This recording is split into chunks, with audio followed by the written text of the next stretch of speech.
Right. Hey guys, welcome to another conversation. I'm here with Alan Tan, who I had a very good conversation with a couple of months ago. Welcome to the show, Alan. And Welcome. yeah, Thank you, Doc, for inviting me again. we are approaching year end, and it's Yes, always good to look back as we keep talking about what's happening in the AI space. It's, I think, officially 2 years since ChatGPT's launch. time flies, no? Two Oo nga years na. eh. Yeah, and I don't think it's new anymore. Pero ngayon, surprisingly, 2 years in, I was in a talk, ano ba yun, couple weeks back. And there are actually still some people, I hope the minority, who don't actually use Gen AI of any sort. And of course, there's no forcing people. Pero I'm still surprised na I may think mga there's still ganun pa rin. a lot. There's still a lot that is, that's just outside of our network. Siyempre, we work in IT, work in BPO. Most Correct. are familiar. But outside of that, di ba, marami pa rin, especially if they don't really use computer day to day, Right. right? Kung Right. halimbawa, you own a floral business or you do a laundry business, Yeah. na traditional, right? Hindi pa rin naman talaga nila nagagamit. Kahit nga yung computer, they don't use it every day. Naturally, yung AI, hindi rin nila nagagamit. Actually, that's a good place to start, no? Kasi I've been, as you know, conducting workshops, 'di ba, on AI. And one of the first applications that I usually suggest, kung yung audience, remember we were in the same event together, PMAP yata or something like that, no? Um, and marketers are usually one of the first to pick up mga ganyan, mga data technologies. And that's usually the first place I would suggest people start. Kunyari, you have the floral business nga. It's still amazing to this day to see traditional businesses who don't advertise or market at all on social, no? Baka malakas naman talaga sila to begin with. But I can't imagine, especially after the pandemic, everyone has a bias to go online, di ba? Like, where can I find Right. flowers? And if Right. you're not on that search list or you're not on social, mahirap ka talaga hanapin, 'di ba? Ikaw ba, I mean, you run a business also. Ano bang entry Yeah. point? Actually, good point. No, I have a laundry shop, and we tried digital marketing, and it did not really help much. Kasi for laundry, in our case, it's a DIY laundry. It's all about location. Correct. Baka mag-advertise ka man within Metro Manila na lang or within Pasig, it's not accessible to, so it's really hyper local, right? So it's going to be more traditional. In fact, we do more commercial na Yeah. lawn than so in those cases parang yeah, it's still about the location. Is There's your still laundry in a condo area or residential area? the residential area. Oo. Kasi I've encountered a similar business. Ito sa probinsya pa to. Region 4A, Batangas. Pero this is for fun lang ah. It wasn't a client or anything. Pero um, it was a restaurant naman. I think maybe restaurants could be more applicable. Pero parang ano rin yan eh, laundry din. And ang sinuggest ko, why don't you guys do like an eat all you can promo and then advertise it on social. Pero 'di ba you know how you can target ano lang location lang. Target nyo lang yung town nyo, no? And that's several hundred thousand people in that area. And it actually worked in their case, no? Baka fluke. Pero they did this eat all you can promo for the weekend. Blasted it a week in advance. And then approaching the weekend, dinumog talaga sila. As in bulto-bulto pamilya-pamilya. As in they were quite surprised, no? And I said, okay, that might work. It's something that I haven't actually pursued myself. Kasi I thought if it can work for one business, it probably can work for many. So anyway, just thinking out So what loud. happened, Doc, during the pandemic, we did the online ads, but we also Ah, have to do pick up and delivery. correct. I think it works better pag ganyan, no? Kasi that's closer to e-commerce. Yung talagang you're sitting at home, you don't want to go to any location, and then you see an ad or whatever, post, click, and then people respond. Baka yun yung better, model talaga for digital marketing, no? Anyway, sige. So, What's up with the AI space? Now, you've been quite active lately. I've seen your posts. Predictive Yeah, systems. it's Ano mong just meron? that it's year end. So I just want to have the discussion like, oh, ano ba nangyari for 2024 and what we look forward to Oo. for next year. So I just like to, maybe reminisce at least for the year. 'Di ba? Ano ba yung mga key technologies na na-inspire tayo? And then what they see will happen for 2024. So I'll start with ito meron akong post sa LinkedIn eh. I'll start with early January, 11 labs, they raised $80 million for voice multimodal. Because Oo. at that time, parang puro text, di ba? Puro chat lang. But then there's other modes of communication. So parang personally that sparked my interest na I think with voice it can totally change the way we interface with computers. Ngayon kasi sanay tayo na may keyboard, we talk to the computer using the keyboard. Well, in fact, Oo. pwede naman palang kausapin na voice. Di ba? Hindi Oo. back to us. So that's an area parang interesting na the interface might change with technologies like this. Ano bang tingin mo diyan? No, I'm totally on board with you. I'm looking up for your post there. I think I found it. Maybe let's flash it in a bit, no? Sinabi rin niya ni Elon Musk, we suffer from a bandwidth bottleneck. Yung incoming bandwidth, okay lang kasi we use our eyes, no, visual, tsaka audio. Pero yung outgoing bandwidth natin to a system, you're constrained by your fingers. Kasi yung typing, di ba? And I can't say voice is much faster, but ayan, Ayan. it's Yeah. it's certainly less cumbersome to talk to a machine. Parang Star Trek na nga, di ba? You talk to the computer Oo, than 'di to ba? type something.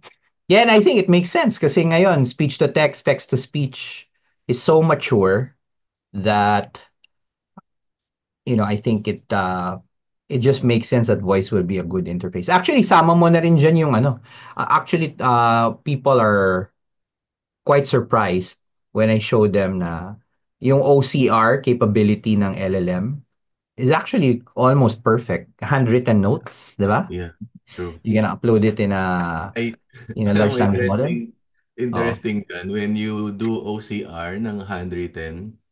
Actually hindi siya word per word na nata-translate, but the essence is it's everything is there. correct. Parang hindi Oo. ko alam paano niya ginawa, pero parang pinaraphrase niya yung handwritten Yung notes. notes. Ganun din yung kinalabasan, pero hindi siya parang letter by letter na kino-convert.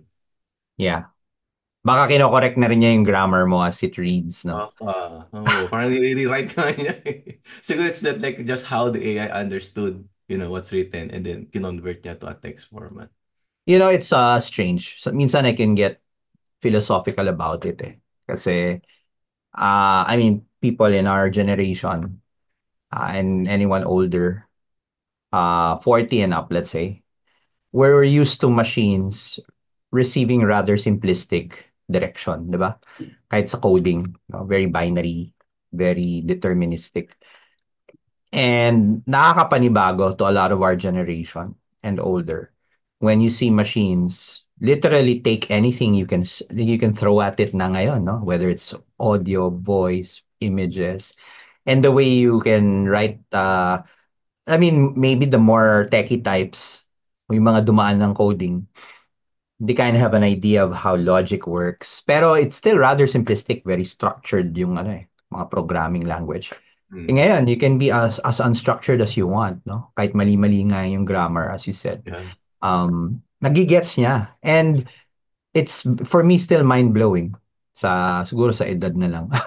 Na underneath all of that is still mathematics. So somehow the math is able to interpret all of this stuff. Kaya ako, saludo talaga ako the way these multimodal models have worked. Kahit ngayon I'm all I'm all in awe. Kasi imagine mo back in the day we used to kunyari in a database, no. You have different types of data and you have to do conversions, 'di ba? Pag ganyan. You have to do cross tabulations, pivots, mga ganyan for the logic to work. Ito, throw a picture in, add some text, summarize the text, parang at a fundamental level, na-gets na nung math. And And I think that's more than what most people actually appreciate pag ganyan. It looks like a magic box na nga eh, pagdating dyan, di ba? Yep. Yep. Yeah. It's all ano eh, it's all estimation actually lumalabas. Hindi siya determined. It's probabilistic. Hindi siya Probabilistic. And then yun din yung mamaya pag-usapan natin if we have time, yung AI safety debates. yeah, Um, other big I thing. feel kasi, di ba, there are doomers, call them doomers na lang, Sige, who think I'll AI will hide kill this. us, no? Hide And this. and then there are AI skeptics who don't think AI actually works. It's just ano lang, smoke in mirrors. And sabi ko, sige, I understand if you're a skeptic, maybe you don't use it. And I understand if you're a doomer, if you're scared of it. But you can't be both a doomer and a skeptic. 'Di ba? Kasi if you didn't think AI worked, ba't ka natatakot? Oo. No? Tama, tama. Kung natatakot ka, then that means you acknowledge the power of AI. So may ganyang medyo, The, split personality the mga. good news is, yung P-doom ng mga experts is getting lower. Mga baba. Like, a few years ago, parang there's a lot of skeptics na, oh, no, it's the end, magiging Terminator. But Oo. the recent parang mga interviews, parang pababa na ng pababa yung P-doom. For those who are listening, P-doom is a probability of doom. Parang it's a standard, hindi naman standard, pero term na It's a term slang that we term. use, ano. Mm. Sa, Actually, talking about Terminator, kagabi lang, just to put myself to sleep, I watched Terminator Dark Fate on Netflix. I put never really yourself to sleep, appreciated it. ah. So nakatulog ka ba? Talagang yun yung papatulog sa akin. Pero this time, finally, natapos ko na siya. And again, I don't want to get too philosophical. And I'm not a big fan of the movie per se. I still prefer the original. Pero I like this, parang iteration because of the subtle meaning. Anyway, I don't want to spoil it too much. Pero si Sarah Connor, matanda na, andun siya. And then there's a new Terminator, obviously, chasing some other person. Hindi na siya yung hinahabol. And then there was this other character who actually got introduced first. It's a woman who actually you thought was a Terminator, but actually she's an augmented human. So part human, part Terminator. And of course, there's the original Arnold Schwarzenegger Terminator, who apparently is retired and then came back from retirement. So tinag team nila tong super AI na super Terminator na pinadala to kill this person. And for me, I thought, that's an interesting break in tradition. Kasi all the previous Terminators were all about machine who Actually, might look human and ah. then papatayin mo yung humans. No? Ito, yes, you have those and you have a super Terminator who's really all machine. Talagang alam mong robot siya. And then there's this hybrid of a human and Terminator. And siya yung naging parang linchpin, no? In the whole movie. Kasi thinks like a human pero enhanced by machine. So, naisip ko lang bigla because of this conversation we're having. I feel that's the third camp eh. Kasi you can either deny the power of AI or you can be scared of it. And then there's a third camp, which I think both of us belong to, who believe in that fusion of human and and I don't know if you believe that, pero yun yung aking dating na parang the future really is hybrid where you enhance your capability using AI. No? Do you encounter that, yun ba Oh, yung naging impact sa'yo this year? Yun yung that's nakikita ko ngayon. always what I preach. Eh. It's always about taking advantage of the technology, not necessarily replacing human. I think mahirap din talagang i-replace, diba, the human values and the principles. But yeah, taking advantage of the tool so that you can amplify, whatever you are doing. That's what AI is for. Yeah, and as you know, I've been working with IBPAP for a little more than a year. Uh, and even now, may data na si IBPAP na linabas eh. These are members losing jobs, these are members gaining jobs. Hindi siya one-sided despite what the media would like to portray, even up to now. And I can imagine, despite the presence of data, well, anyway, long story short, hindi talaga siya pumapatay ng BPO.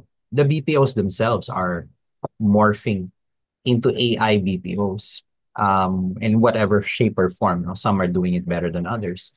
Pero that flies in the face of yung mga predictions literally a year ago where people were forecasting wala na, tapos na ang BPOs. Um, and of course, we all believe hindi. Pero we were the minority voice. And ngayon na lumalabas na yung totoo, people are now shifting their narrative, no? Na basa ko dun sa isang article was, yes, BPOs are implementing AI, pero people are now feeling more like machines. So iba na yung tono. It's still negative, pero parang, kasi in that particular story, yung mga metrics and KPIs ng isang BPO were now being monitored by an AI agent. And let's talk about agents in a bit. Mm. So now they have to comply with technically a machine overlord, which is a totally new kind of narrative na hindi katulad dati, the machines actually take over. Ngayon, the humans become slaves to machines, no? Parang ganun ang dating. What you're saying, the numbers are showing na wala namang reduction in the Walang net workforce, reduction. May mga nawawalan for sure. Pero meron ding nadadagdagan. So parang it makes sense eh but kasi the type of work is changing. Like they have the to type of know work's how. changing. Yeah.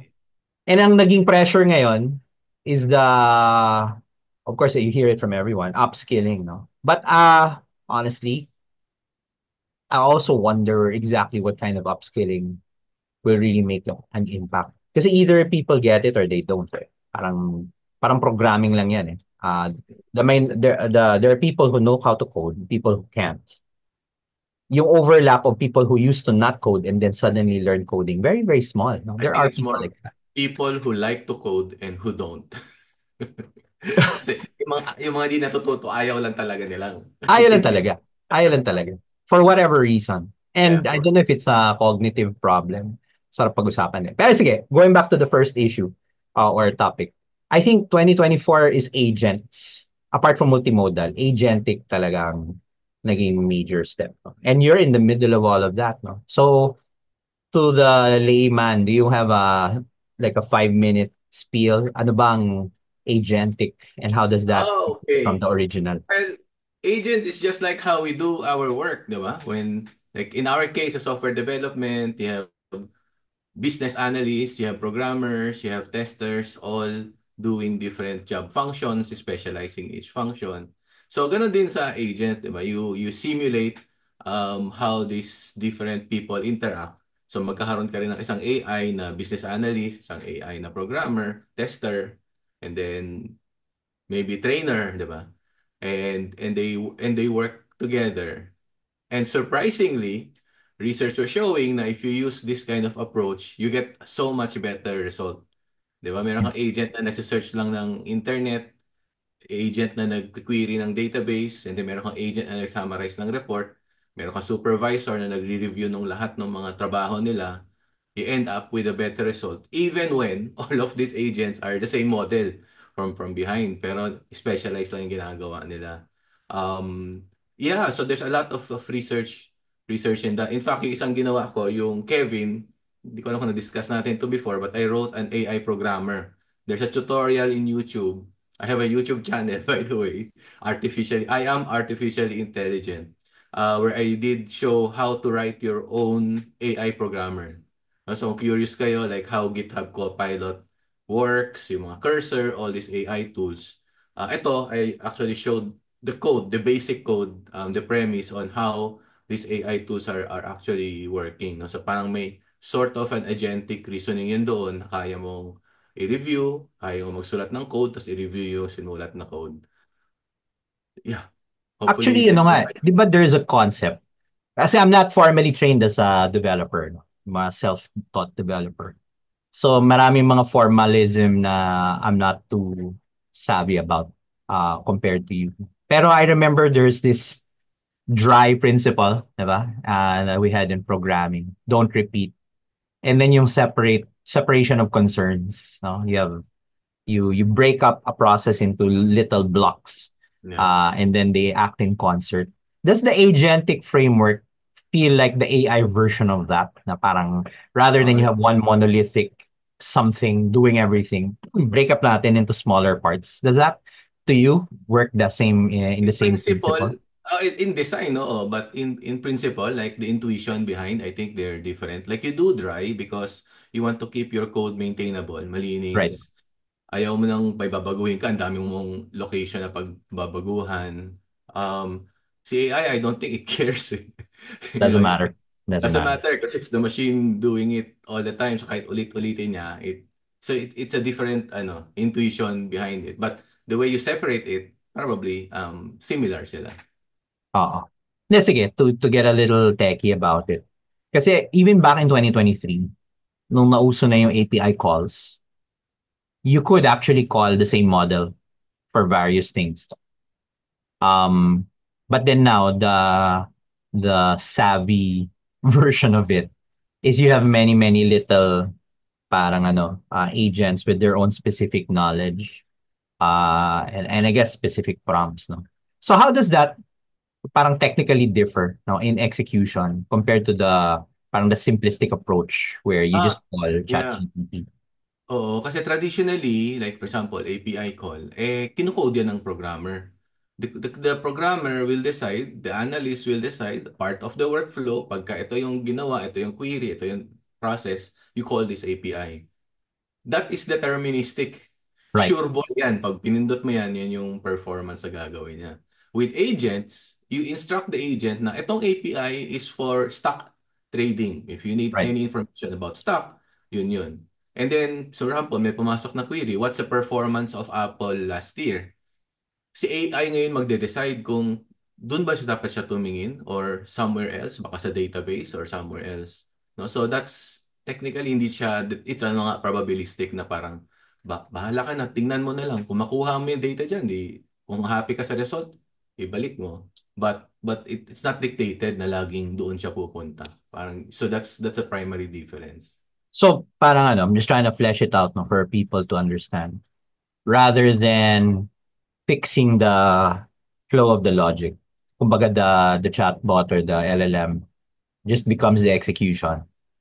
Parang you give the LLM the opportunity to make Mm. some decisions, no? Parang orchestrate it. And that, pero in net effect, does that make it easier? Kumbaga, you don't have to be as terse with the logic. I'm trying to think about the trade-off eh. Kasi in traditional programming, yun naman ang trade-off, di ba? If you want to be explicit sa lahat. Kung as a programmer, Oh, or not ayaw just ng programming as a programmer. process, no? I think traditionally, sanay kasi yung mga programmer na there's rules, there's logic. I can Correct. explain what happened. With LLMs, kung ano yung i-return na result, tapos may mali, hindi kaya explain ng programmer yan na, bakit kasi ito yung tinawag, hindi ito yung tinawag. That's Correct.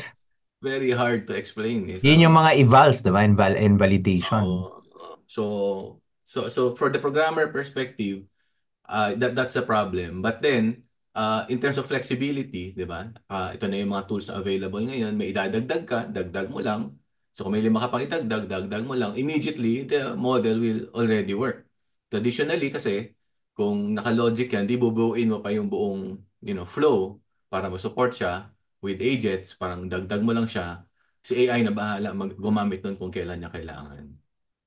You know, in the early stages, lalo na when I started conducting classes, one of the most mind-blowing prompts, even to me up to the today, no, it's usually toward the end of the class where kasi nasanay na sila, oh, here's some text, summarize it, or give me an evaluation of it. So it's very one-sided yung relationship with the AI.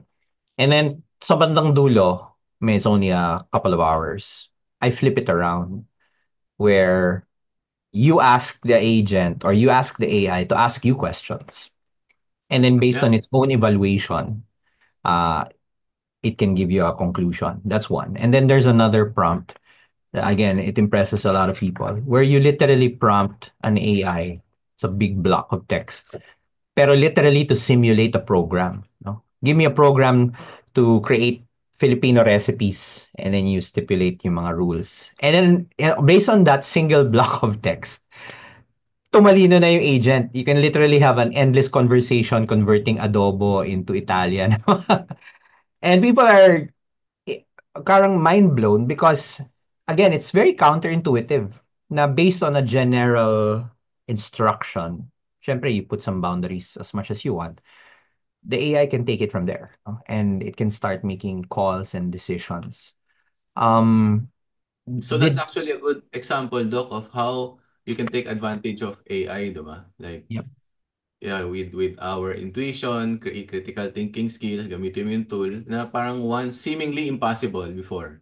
No, Hmm. ngayon pwede na. So I think that's one thing we have to open our minds on also. Na yung mga hindi pwedeng gawin before, posible na ngayon. Like Italian adobo or kung ano man yung, I had a diagram nga on this before. I don't know if I still have it, where you can literally split tasks based on two variables. No, uh, one is certainty or uncertainty, and then one is complexity. And yung easiest is not complex and certain. And I would say pang automation yan, pang RPA yan. Kasi tama. RPA is very deterministic. And then you have complex but certain pa rin. And that's where the traditional data science comes in, no? Like you have a lot of variables, kunyari in a bank, pero yung outcome is still quite certain. Approve or decline, parang ganun.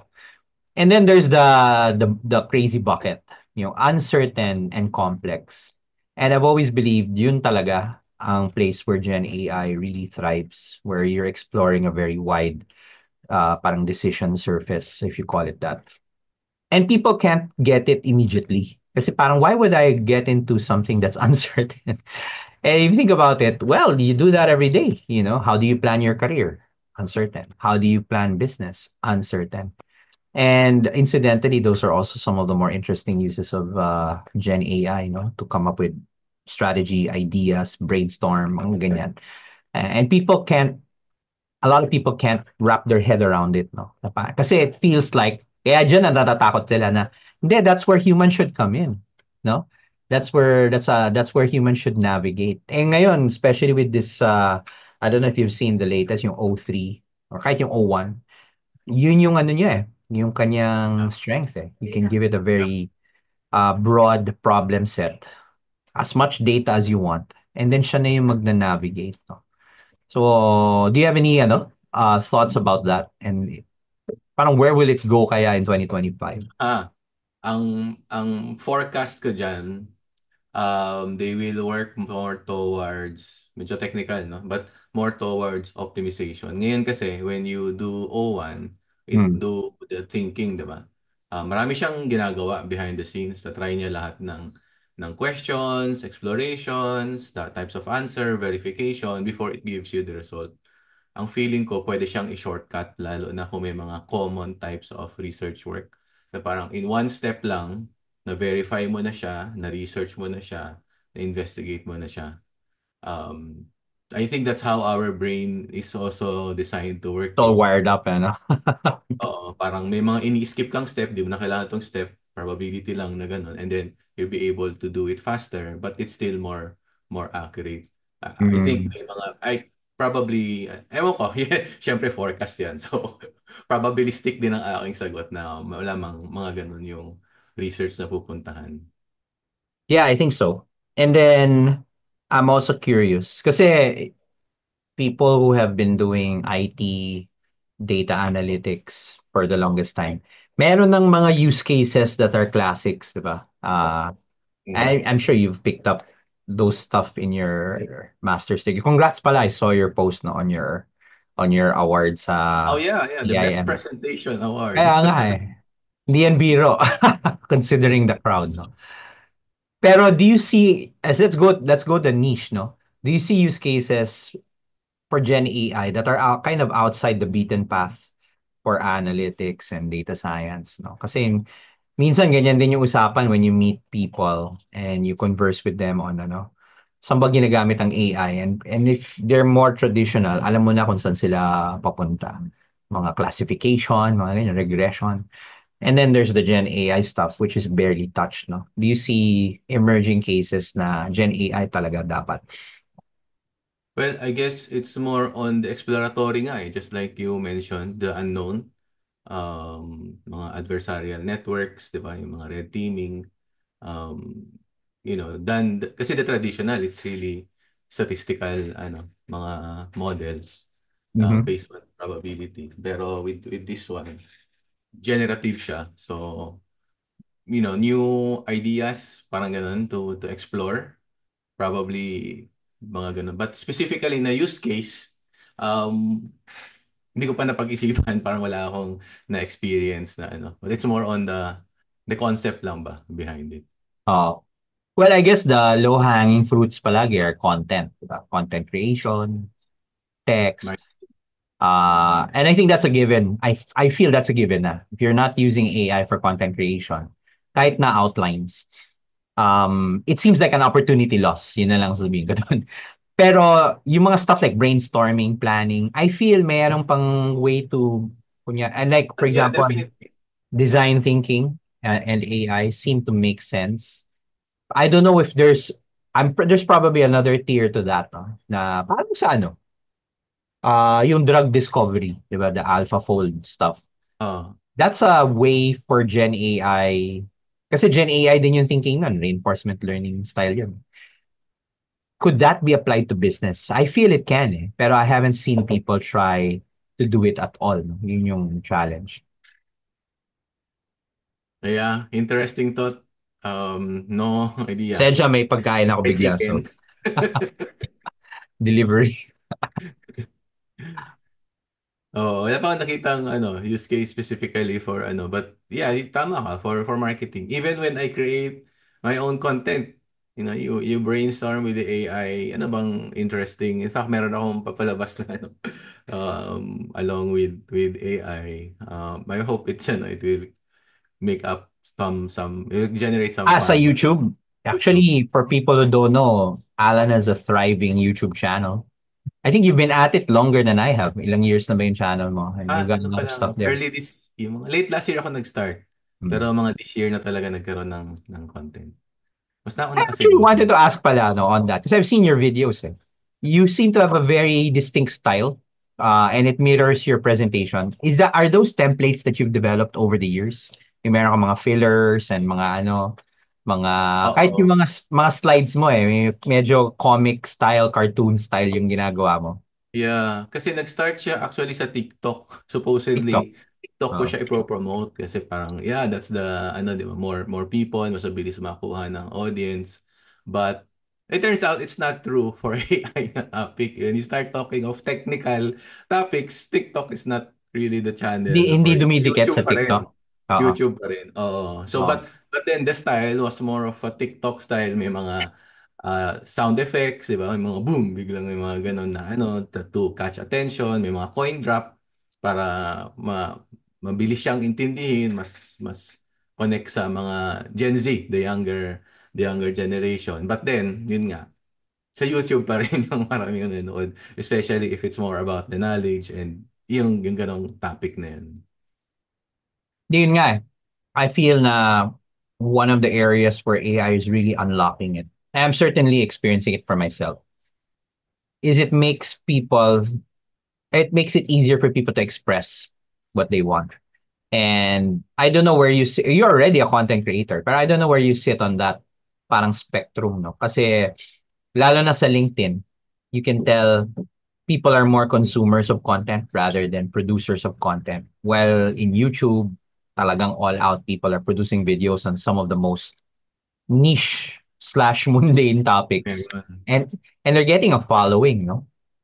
Did you feel that was because of AI or even before pa? For you at least. I think parang yung YouTube, I think, is already exists.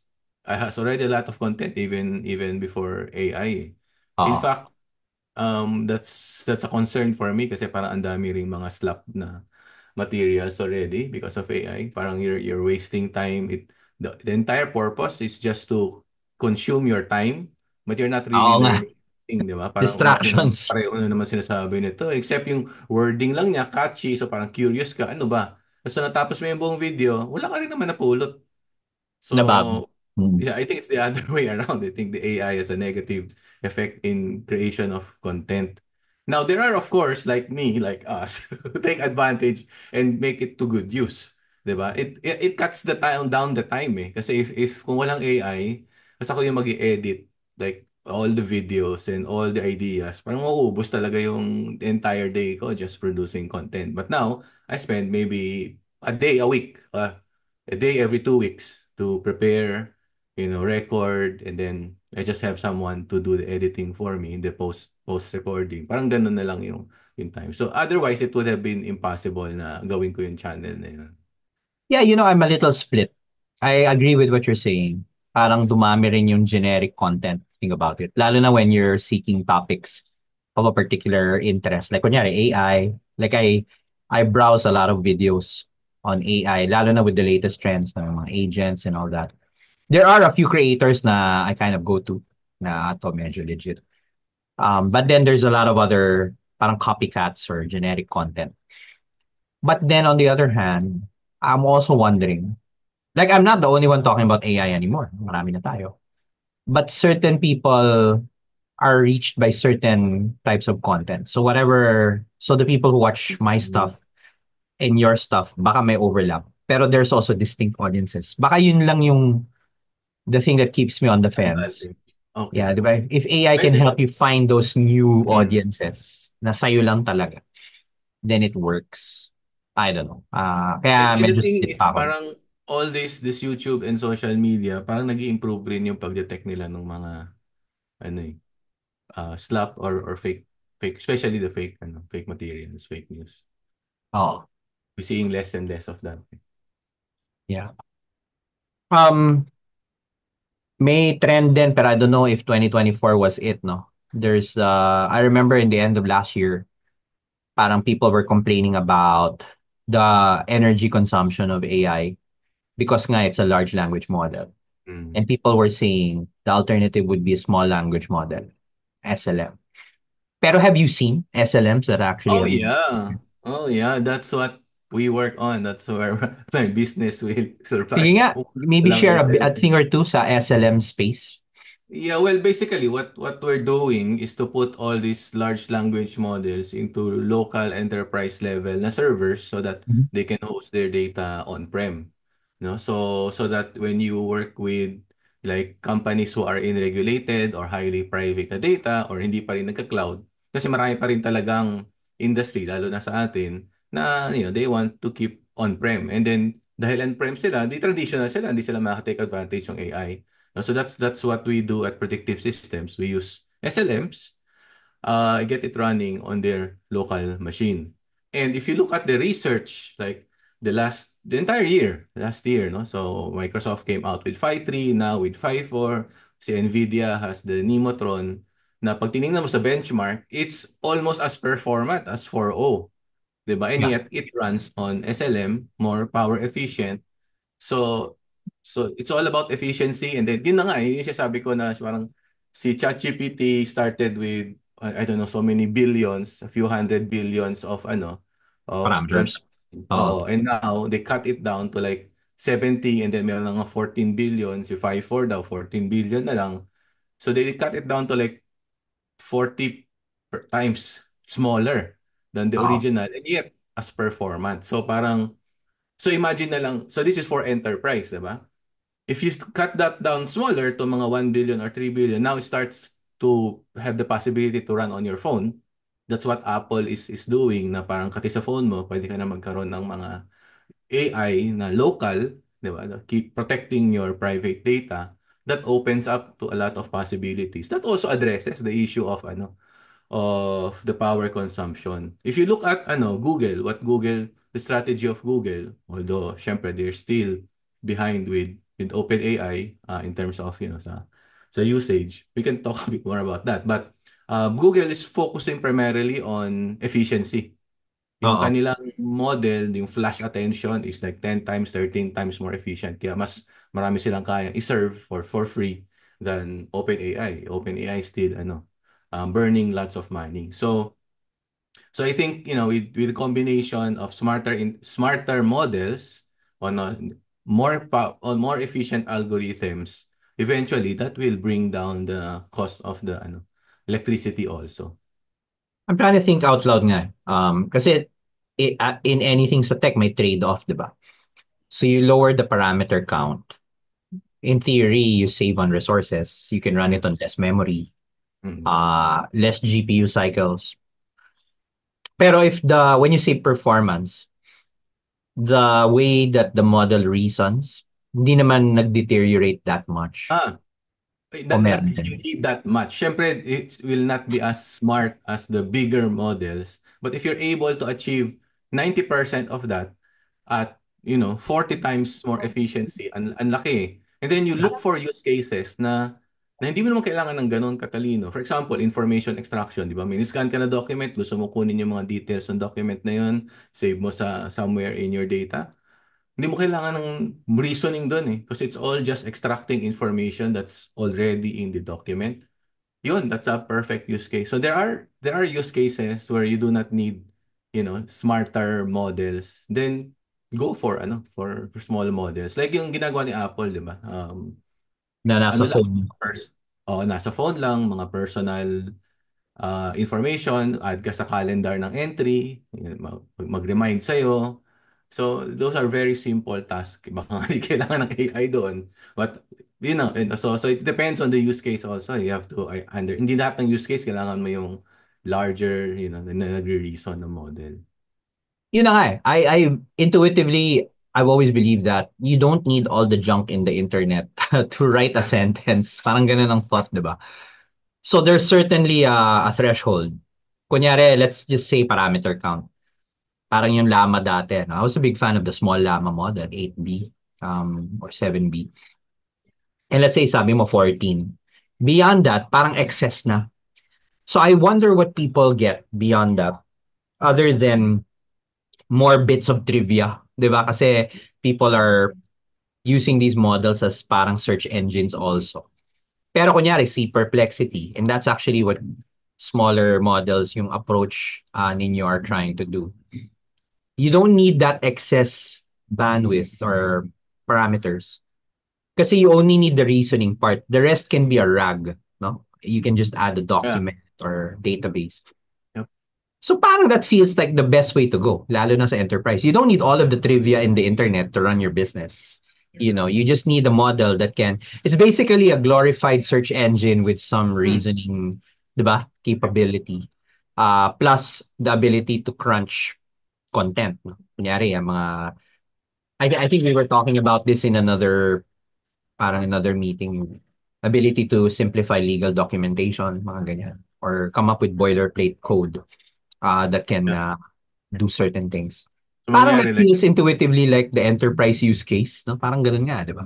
yeah. Oo. So, mangyari nga, like if you are in an enterprise, you have your unique processes, you have your unique data, pwede mo siya implement using your own AI, without exposing your data and your process to the cloud, to open AI and all these big companies. So that's what Yeah, the Beyond. security part for sure. Kasi naka-contain siya. Okay. Pero sige, I'm sure you guys are doing this. Does it affect the ability of a small model? Or does the smallness of the model affect its ability to be an agent? Kasi di ba yun yung rage ngayon? Can you build agentic frameworks effectively using these Agentic, smaller? agentic siya. In fact, some steps kasi doon sa agent flow. For example, identify mo yung question. What type of question is this? Is this related sa legal? Is this just a greeting? Yun yung isang napansin ko eh. Yung original design namin, greeting lang. Like, hey, good morning in message. Naghahanap pa ako sa database. No?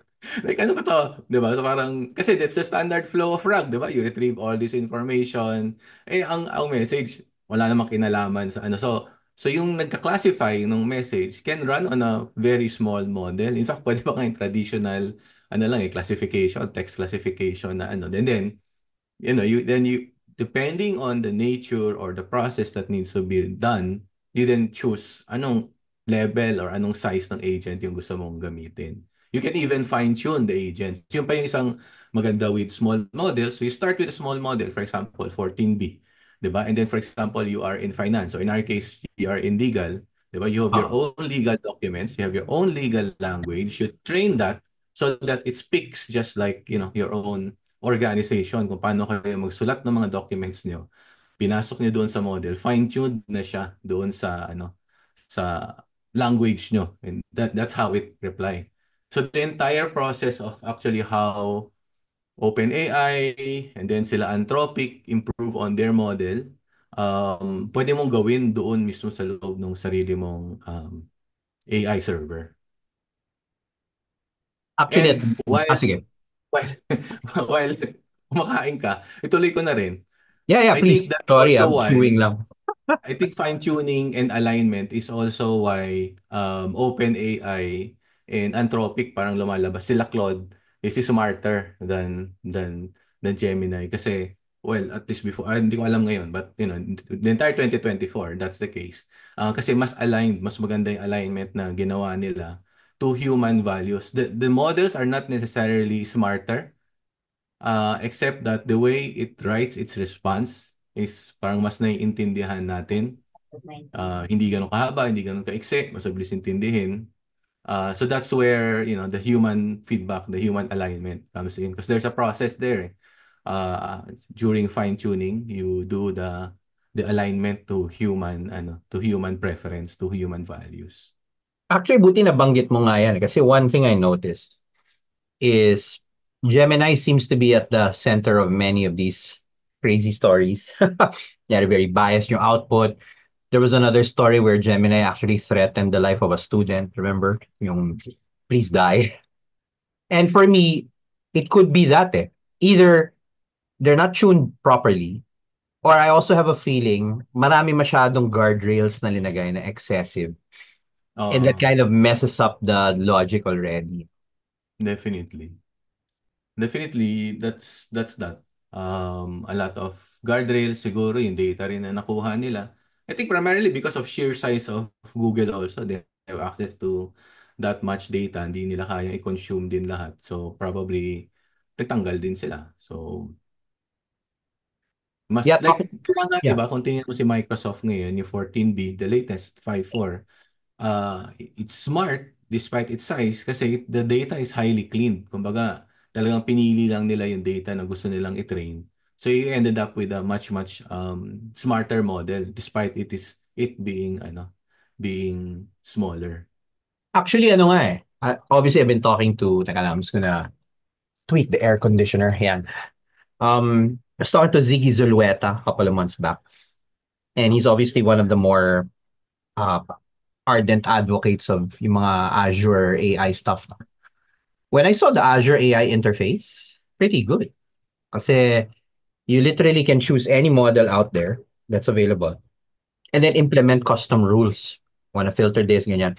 So in a way, na productize ni Microsoft yung something na would have, taken a lot of effort.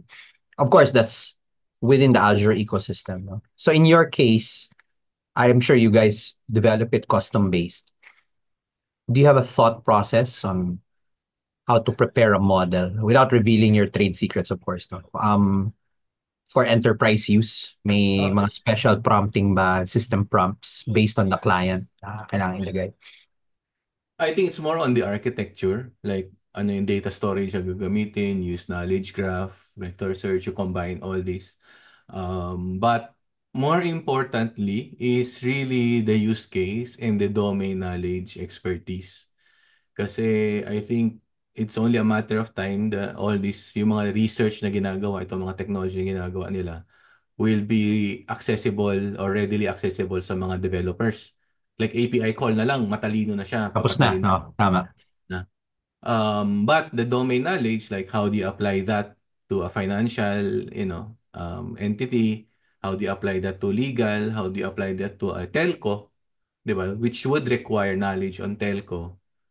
Parang doon papasok. Nandun yung magiging differentiator. Identifying the use case for industry where AI would make more sense. So you mentioned you're quite active in the legal industry, no? Do you see other industries potentially uh, instantly benefiting from AI based lang sa mga nakita mo na or maybe you're dealing with Discuss na natin to before. Education would be one.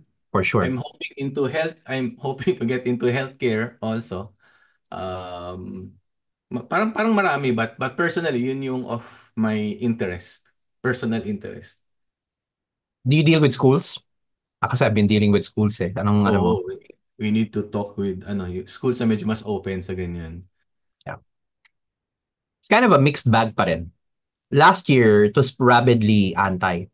I was actually, pero this year, meron pa rin. Pero may, for example, I was at DICT event just a couple of maybe last week or a couple of weeks ago. And then the roundtable included a professor who I plan to interview very shortly. And siya yung, I would consider this person the lone voice uh, in the asylum. No? This is the only sane man in the asylum. Kasi the school banned ChatGPT. And he's the stalwart who's using it naman. Not just for students, but to teach the faculty. And he gets a lot of resistance from his department. And the issue is academic integrity, primarily cheating. And actually, the phrasing was rather interesting. Eh. Parang the school banned ChatGPT because they thought it would limit the creativity of students, which flies completely in the opposite of how I feel about it. Na parang, no, you can use AI to improve your creativity. Yeah, basing on that. No? So ano kaya ang magandang ano? Or have you encountered that? Ano kaya magandang approach going into 2025 for us to unlock Parang this thing? parang hirap kasi it's on talking about the integrity of the students eh, di ba? So say if the original premise is that the students are in school to learn and it is in their natural na matuto, di ba? Even if they use ChatGPT, it will help them learn kasi when you prompt, it gives you may sagot ka na kaagad, it can help you explore, you do more critical thinking doon sa result and you end up learning more. Rather than wala, di ba? Magbabasa ka ng libro, hindi mo mahanap kung nasaan yung items, hanap ka ng Google, mag-search ka, mas matagal din yung result. So, ngayon, if the purpose of the student is to pass, makapag-graduate, yun lang at wala naman talagang intention matuto, eh talagang it will hurt their, hindi sila matututo talaga. So, it I guess it goes down to the, yun na, integrity ng student as to ano yung purpose nila, ba't sila pupunta sa school. Actually, I have a philosophical question there then. Let me know what you think of. Kasi I like comparing kasi AI to previous technology adoption. One that is particularly striking is in transportation, no? When the world moved from horses to cars. And I remember this is first to second industrial revolution, yun yung transition. Siyempre, ang kotse, it's a horseless carriage. It's a carriage without a horse. But you needed to learn how to drive the carriage in a very different way to riding the horse. So in other words, kung ano yung kagalingan mo using a horse, that's completely useless in a car. Parang ganun. But the bottom line was to move people from point A to B. Mm. So the outcome was the same. You could argue the outcome has even improved. You can move faster, more efficiently.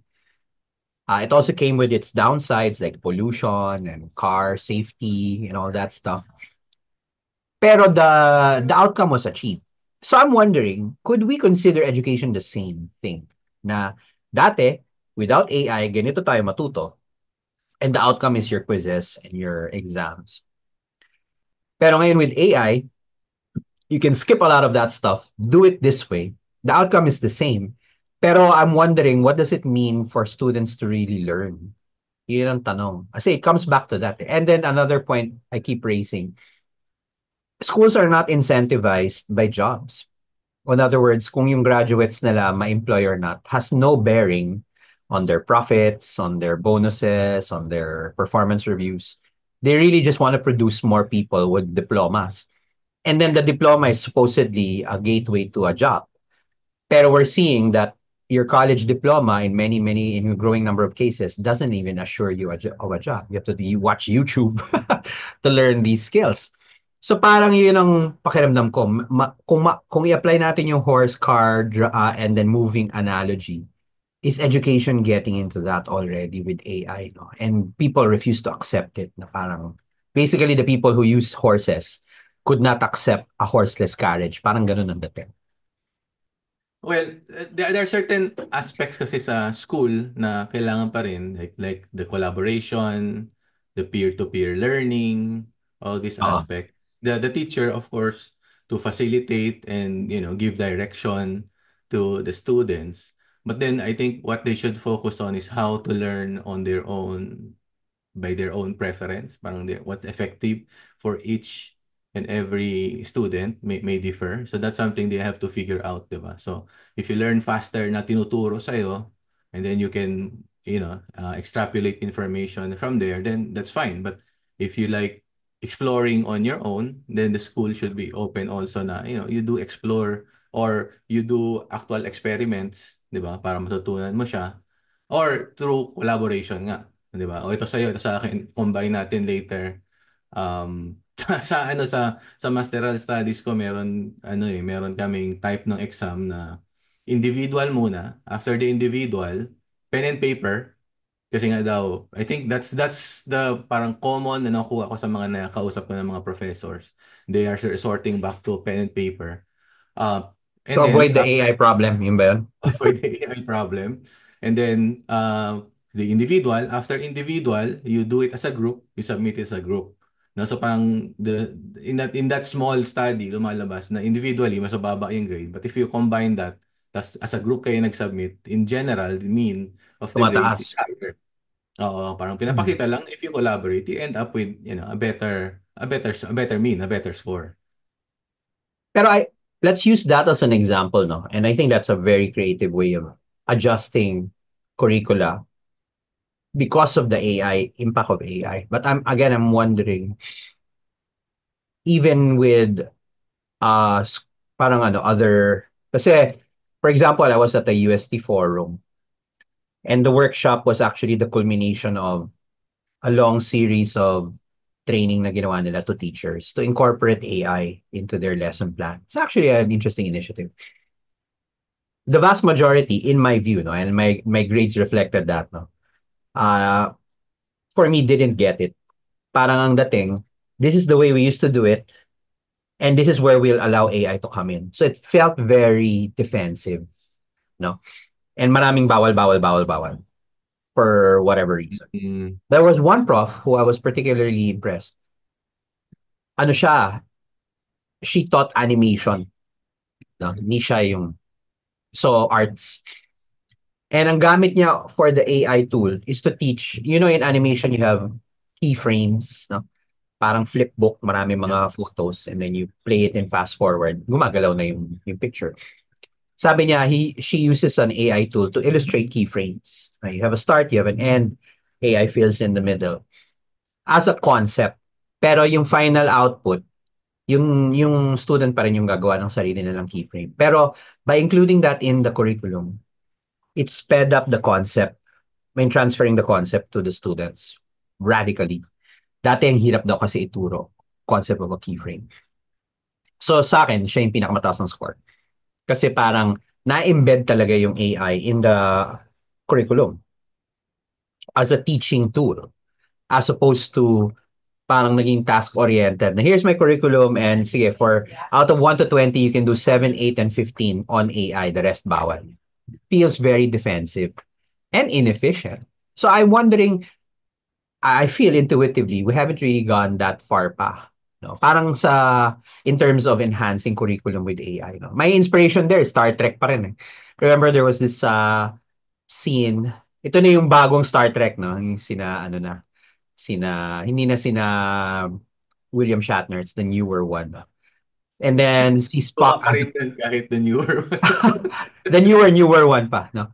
There was a scene where Spock was a kid and he was going through his exams and it was AI basically challenging him, no? What is this question? Blah, blah, blah. Sasagot siya, wrong, ganyan. So, naging immersive, nakikipag-debate na siya with the AI. I feel na, why can't we go that far? I mean, you can do that already on an LLM, no? But how come education doesn't incorporate it that way? O baka meron naman, di lang natin alam. I think it's a matter of time. I'm part of the CHED technical panel, di ba? Oo nga pala, congrats on Yung that, mga no? nami-meet ko naman doon, they are open to Although nasa IT na field kasi, so baka they're really more open to AI. It's a matter of establishing the guidelines kasi, the framework, when and when not. In fact, parang wala nga when not eh. It's more of how will the teacher assess if the students really learn. Kaya nga bumabalik sa pen and paper, bumabalik sa oral exam. Hindi online exam. Di ba? Baka dahil baka gusto nila online exam kasi hindi na sila mag-check ng test paper. Well, unfortunately, in the age of AI, the teacher will have to get to know the student better and be able to assess them personally. Parang yun siguro mahirap. Well, I don't know, but better for the teachers to be able to know the students kung natuto talaga sila. Parang more of that ang kailangan nilang i-focus rather than how they learn, because you open up all these tools, diba? And then give them these topics, give them these problems. How you solve it, you figure it out on your own. Kasi gano'n naman din talaga sa tunay na buhay, di ba? When you go out there, wala na magsabi sa'yo kung ano gagawin mo eh. It's just, alam mo lang, ito yung goal mo. Right? Makapatayo ka ng bahay. Paano ka makapatayo ng bahay? Di ba? You figure out your step para makapatayo ka ng bahay. Actually, that brings up an interesting point in my view then. By the way, we're at the hour. Bilis, no? Kasi, Oo. We don't have, yeah, we can continue naman as long as we're both good. What is the goal ba talaga of school? No? Are you there to graduate? Are you there to get a job? Are you there to do research? I feel it'll go that direction na eh. Kasi compliance na masyado ang school in its current form, right? Pass this quiz, this exam, get this transcript. Pero if the goal is to get a job or produce research, um, then I think that's how we judge, no? How, if AI is working or not. Does AI improve you as a student in your career prospects? Kasi if we leave it to the current situation where the debate is whether you passed the quiz or not, or you cheated on your essay, parang for me, it's a mm, deadlock. Hindi talaga siya masasolve, no? At that level. for Kailangan me, yung next level talaga. the purpose of education is to dump all the knowledge of human knowledge in the shortest time possible. 'Di ba? Onto the Para you young can people. progress forward, 'di ba? Ayaw mo nang magkaroon ng pagkakamali ng mga nangyari before eh. So you dump all this knowledge to them, and then hopefully they'll figure out something new on their own. Parang calculator. Of course, we were all very young, pero there was a move to ban it. Kasi lahat hand math.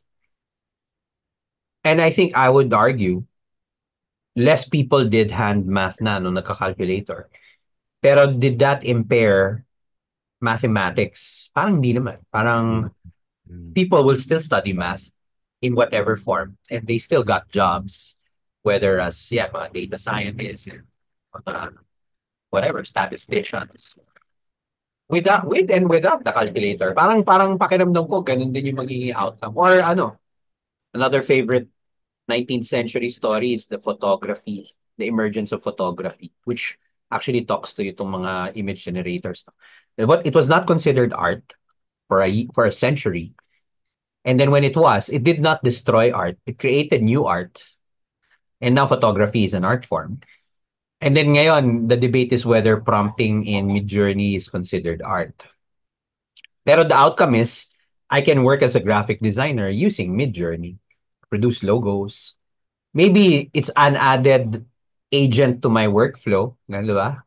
Pero it didn't change the nature of the job. Maybe the economics of the jobs change. Yun din yung ano sinagot ko si Kaylen Legaspi sa LinkedIn. Kasi sabi niya, developers will not be displaced by AI. I would argue yes. Pero baka many dev jobs will get cheaper kasi you can get agents to do some low-level coding. So paano na pag gano'n? The economics changed.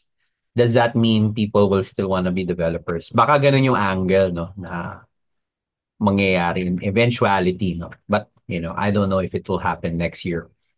Yeah, that will be a heated discussion for us sa PSIA. I'm a board director of PSIA. Kasama ko si Kalen. Yep. So, that was all, parang nagkaroon kami ng board meeting this December. Isa na yan sa topic eh.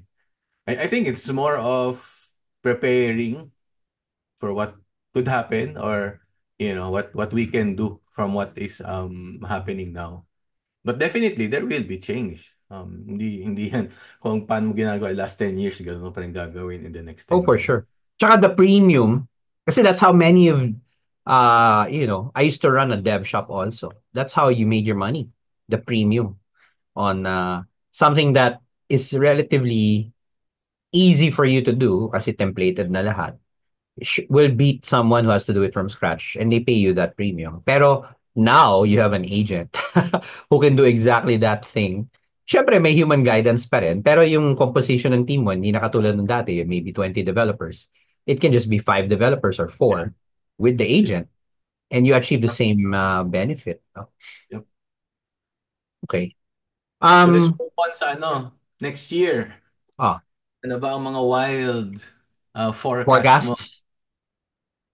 Ako kasi I see many of the tech actually stabilizing na, honestly. Um, unless we look at embodied AI, yun yung trend na medyo ngayon pa lang, where you're incorporating LLMs into, let's say, robots or Mm. humanoids. Baka doon. And ang impact niyan will be on physical labor, mga factories, mga ganyan, robo-taxis. Siguro that'll take more time to develop. Ironically, yun nga yung tinitingnan ng marami before LLMs, di ba? And then LLMs popped up and went Oo after nga. white collar jobs. Hindi yung blue collar. So I feel dun medyo may stretch pa. And this is assuming no other external tech comes in like quantum computing. So I feel that the trends, the kinds of tech, eto na yon. Kumbaga, minor refinements na lang. Kumbaga, we're reaching that plateau before another quantum leap. Which is good news for software developers like us because it means now we can build Correct. applications on top of this AI. Before kasi parang gagawa ba ako? In a few months, Baka papalitan na ma-outdate. gagawin namin. Yeah, I agree. I think that's one. Parang meron akong post na AI is the new electricity. Now is the time to build the appliances, di ba? Just like how electricity is accessible now, hindi naman siya useful as it is eh. Correct. Di ba? You need Uh, to build all these appliances para magamit mo yung electricity. yeah, So, I think ganun it din was, AI. you made that presentation na AI is like electricity and you need Mm. to harness it. Uh, Actually, it's Andrew nang kinapit ko lang sa kanya. But, kino-quote mo siya. yeah, it's time to buid applications. That's me.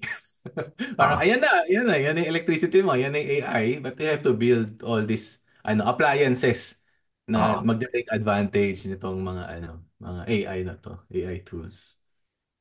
so that's one. And with stabilization comes cost. It'll go down. I think it'll go down.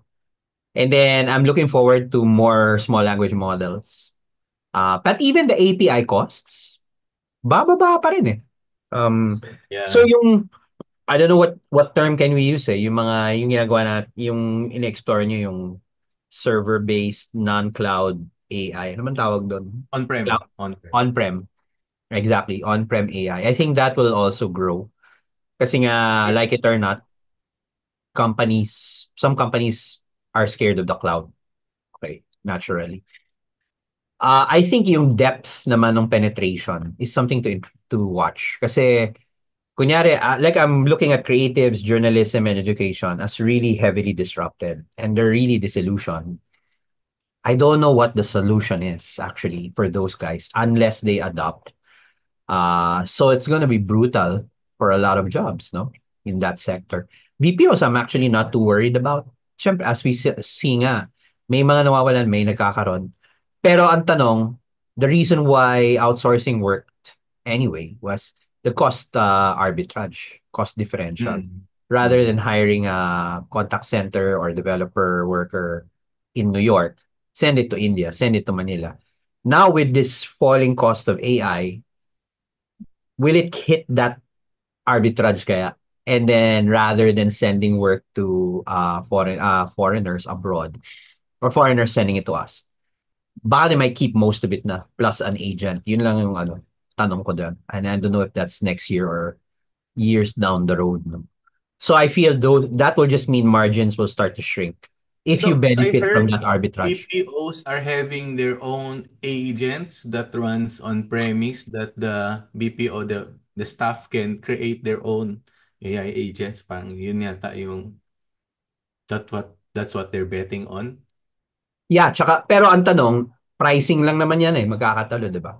Do you bake in the cost efficiency na, Uh, di ba?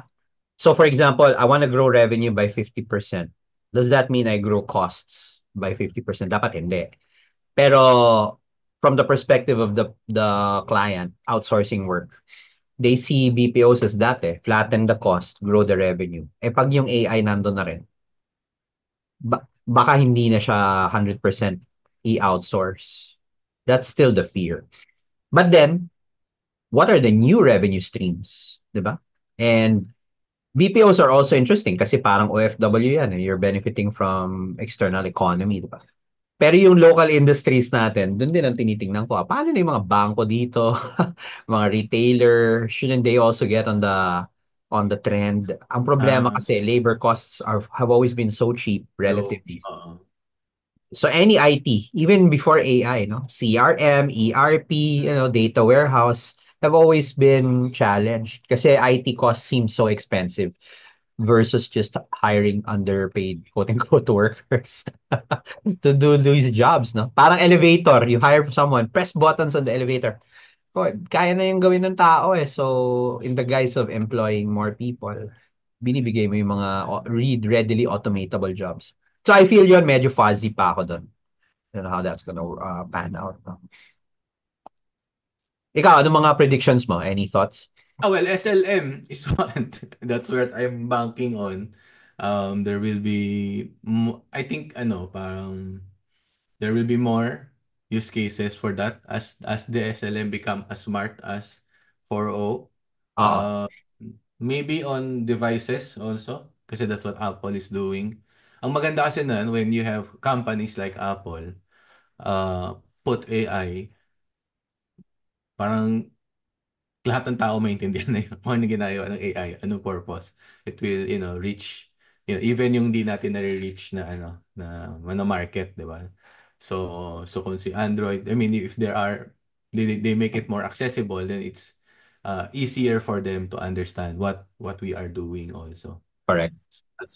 That's one. Also efficiency. Kasi in terms of 'di ba yung mga nagde-develop ng mga GPUs, GPUs highly specialized for AI processing, may mga ganun ng Oh, mga the hardware front, no? That's also gonna improve. Correct. yeah. Yeah, I think there's a lot of research na on that front. Yeah. What about, just another, obviously, I keep an eye on the safety front. I'm both excited and worried about regulations. Kasi yan ang talk Mm, of the town. I don't think it will happen in this Congress, pero pag nag-reform ang Congress after elections, I'm sure kasi marami na tayong AI bills. All of that goes into archive kasi tapos na yung Congress. Pero merong bubuhay niyan na congressman or senator after. They might even use it as a political platform. Kasi some labor groups are already starting to worry about AI and displacement. So there could be an angle on regulation. I don't know lang how serious it is sa yeah. Philippines. It's another part. Yeah, I think for me it's more on explainability.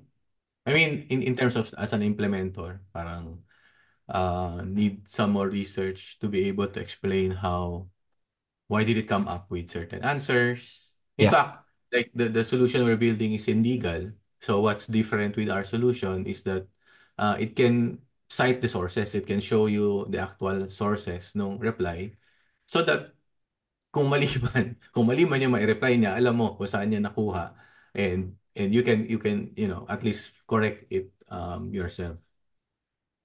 yeah, correct.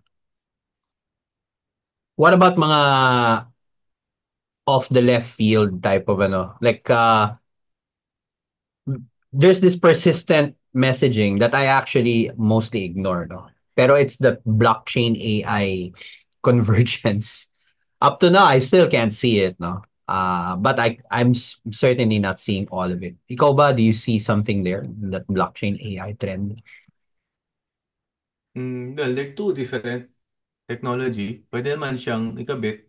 Um, Probably if you have your own AI, you want other people to use it, use blockchain to charge it. You don't need blockchain Correct. to do that, but maybe that's one use case. Parang ano na siya, dahil uso lang sa fashion. Ha! Yun nga eh. Pero sige. Siyempre, we don't wanna be close-minded. Eh, ang quantum. Di ba Google released this Oo, qubit no? chip? Ah, I actually don't know enough, pero my immediate position is to be skeptical always pagdating sa mga ganyang kwento. Ikaw ba have you looked into it well, closely? I read a few about what they've done. But definitely. parang hindi naman next year. I mean, it's probably a few years down the line. Feeling ko mag-iiba yung way ng pagpa-program pagka meron ng quantum, ano eh, Yeah, yeah, mga yeah. chips. I've seen, yeah, I don't know if you've had a look at the IBM kit. They have a quantum, not necessarily an SDK, pero meron siyang starter pack where you can Yeah, play around with some simple calculations with the idea ang of simulate superpositioning. nila sa classical computer how you program Oo. in quantum computer. Sa akin lang kasi, if you're playing with quantum mechanics, and I'm not, I can't claim to know anything about it. It seems unlikely that for me lang, intuitively, it seems unlikely you'd have a chip that can do it. That's bound by the laws of regular physics. I don't know, I'm thinking out loud. And then, what about the power requirements to do such a thing, no? Hindi very transparent si Google about that. Yeah, baka may qubit chip ka nga, pero it requires a nuclear power plant to run that chip. Or a very cold environment. Yeah, it feels quite, kaya nga, ang immediate reaction ko, skeptical. Tapos, may mga lumalabas pang articles about the qubit chip proves the multiverse. Huh? Ayan na naman tayo. We had all of this Hindi ko na alam yun. fancy stuff. Pero Wala yan, naman Google mo. doon. Kasi for the chip daw to do, kasi parang the main story was, sa a certain problem that would have taken a trillion years to solve, nagawa niya in a Oh yeah, couple of days. So the only way that could have happened daw is if somehow nagawa niya yung calculation in many, many, many, many universes. Sabi ko, okay, sige. Show me how you can put that in a box. then we can, then let's discuss. I'm happy to be proven wrong. Kasi pag ganyan, ibang level na talaga yon in theory. No? Eh right now, we have GPUs that melt pag masyado mong ginamit. Medyo malayo pa tayo dun sa idea of that, di So, ba? so dun, balik tayo sa medyo mas nakatotohanan for next year. Ah, Uh, I think, well, actually not only next year, but the next few years, I think the way software is being developed will change. Parang dapat lahat ng application na ginagawa will have to consider AI as part of the flow. Diba? Kasi like traditionally, when we create database system, CRM, ERP, may tao crud nag lang yan, crud. Mm. Oo, may tao nag-encode, may tao nag-review, nag-interact. But now with AI, posibleng wala na yun eh. It will all be natural part of the process. You scan a document, handwritten notes, papasok na lang lahat, picturean mo, papasok na lahat. So, yung reports, di ba? When you generate reports, parang dapat hindi lang descriptive. 'Di ba? It has to include, predictions, forecasting of what will happen in the future. So parang tingin ko, software parang magiging built-in na dapat may mga ganong features yung mga system na ginagawa.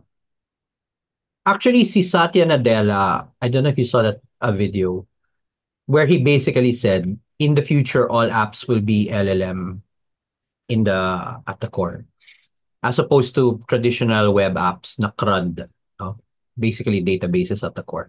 And he was panned, by a lot of developers na, that's just a way of promoting Azure, ganyan, ganyan.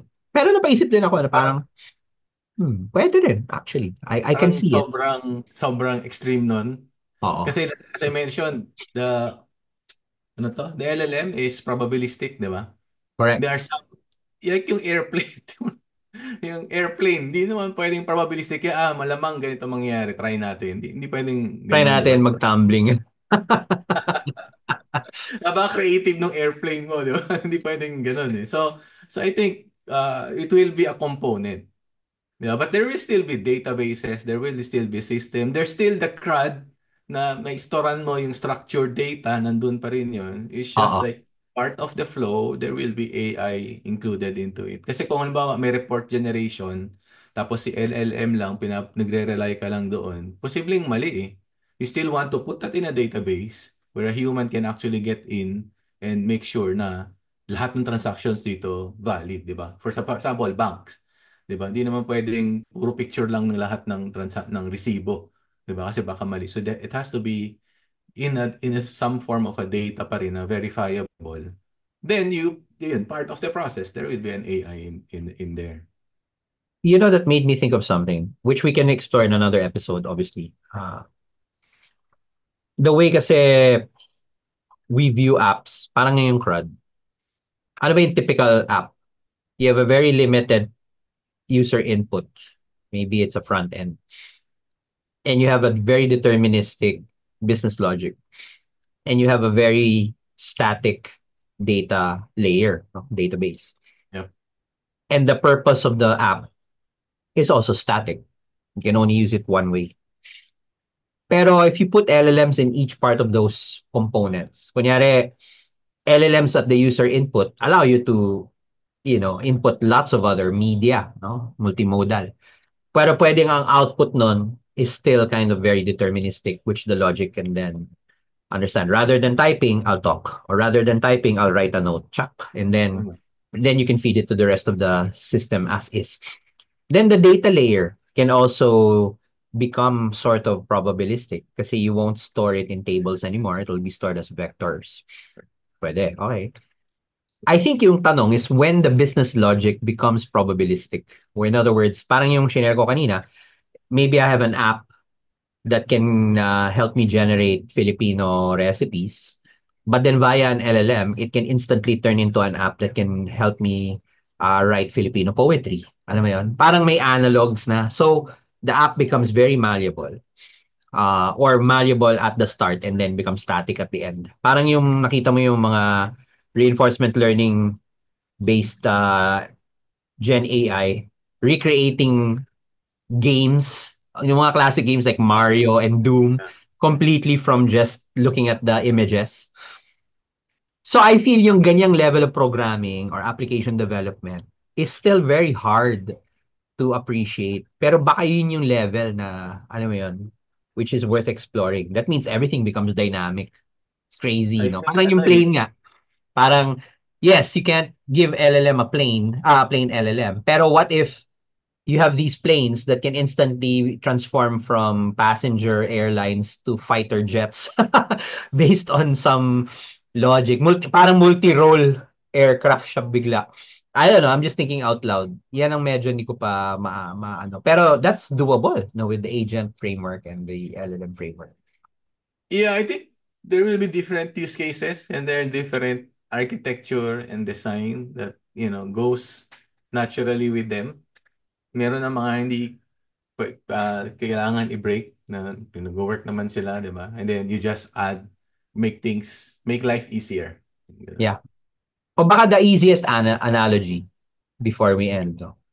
It's the fine line between asking an LLM to summarize a paper to versus suggest an outline for a paper versus write the paper, which schools hate, and then jump to suggest ideas for a paper. Kita mo, parang yung conceptual leap. That can easily be the same for any other application rather than having a static, then LLM Oh, generate static. And then in the future, can you give me ideas? Parang iterations of this. yeah. Baka ganun ang leap eh. I'm just guessing, no? Who knows? Yeah, we're just, predicting, forecasting just for fun. Oo nga. Lalo na with the music stuff. Natutuwa ako dun sa mga music generators. I'm really impressed. But you know what I'm picking up the Suno eventually when you start producing more and more music parang pare-pareho na pala yung pinoproduce nito. Meron There's din yung also a gumagawa convergence to the mean, no? Everyone generates the same stuff. mm, meron din gumagawa ng PowerPoint slide. Parang oh wow, gosh, siya nagagawa. As ang tinatry ko, parang parang yun pa how we do it naturally. In-automate lang din niya tapos they input AI in aspects of it. So parang ganun yung nagiging flow. You know, in a way, websites became that way. Before the WordPress era, each website was an art form. Kanya-kanyang structure. And then nung Templated na. nauso nga yung single page format, ganun yung mga templates, every website looks the same na ngayon tuloy. So yeah, it could happen that way. Okay. Okay, sige. I guess that's a good wrap up. Any Oh, final yeah. words before the new year so we can, I Well, suppose we'll it's have I another think chat for sure. next year will be an exciting time, 2025 with all what's happening in AI. I just hope yung mga listeners are more open. I mean, kung nakarating sila sa time period na to, I'm sure, interested sila sa sa AI. I think mas mabilis nang i-explain. So for us like software developers, it will be easier to sell Oh, solutions with AI because most people would understand what it is all about. yeah, amen to that. And yun na nga. Sabi mo nga yung P-Doom has fallen, no? Pero yun nga yung there's probably another scenario which people have not realized. And yun na nga, it's the same. Well, we have elections coming up, deepfakes, mga ganyan. People are always worried about that. So far, so good. Sige. Nice to have you, Okay. Alan, and hope to have you in Nice to another meet chat. you. Thanks, Doc. Thanks for having me. Bye.